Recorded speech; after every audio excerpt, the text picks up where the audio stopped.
ఓం శ్రీమాత్రే నమః. అందరికీ ఆహాహా ఏమి పద్యానికి స్వాగతం, సుస్వాగతం.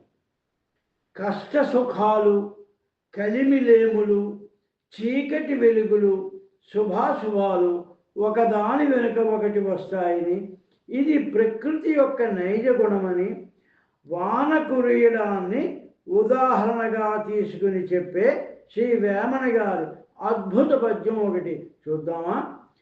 ఎన్ని ఒడిదుడుకులు వచ్చినా, సుఖ దుఃఖాలు వచ్చినా నిశ్చలంగా నిర్భయంగా ఉండి ముందుకు సాగాలని చెప్పే మంచి ఉద్బోధ కలిగిన పద్యం ఇప్పుడు చదువుతున్నాను, చూడండి.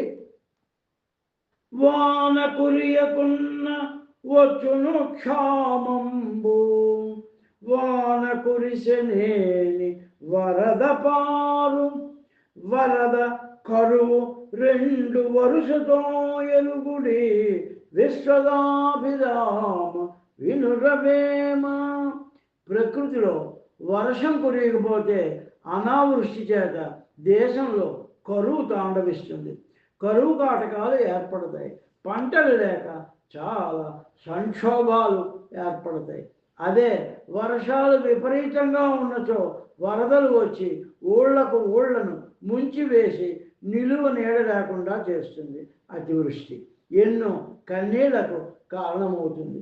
అనావృష్టి, అతివృష్టి రెండు ఒకదాని వెంట ఒకటి రావడం ప్రకృతిలో సహజమే సుమానని, పొంగిపోక కృంగిపోక ధైర్యంగా భయపడకూడదని, జీవితంలో కష్టాల కోర్చుకున్ననే సుఖాలు దక్కును, జయమ్ము నిశ్చయమ్మురా భయమ్ము లేదురా, జంకు గొంకు లేక ముందుకు సాగి పొమ్మురా అని మంచి ధైర్యాన్ని ఇస్తున్నారు ఈ పద్యంలో శ్రీ వేమన గారు.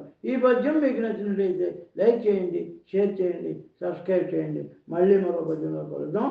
అందరికీ నమస్కారం.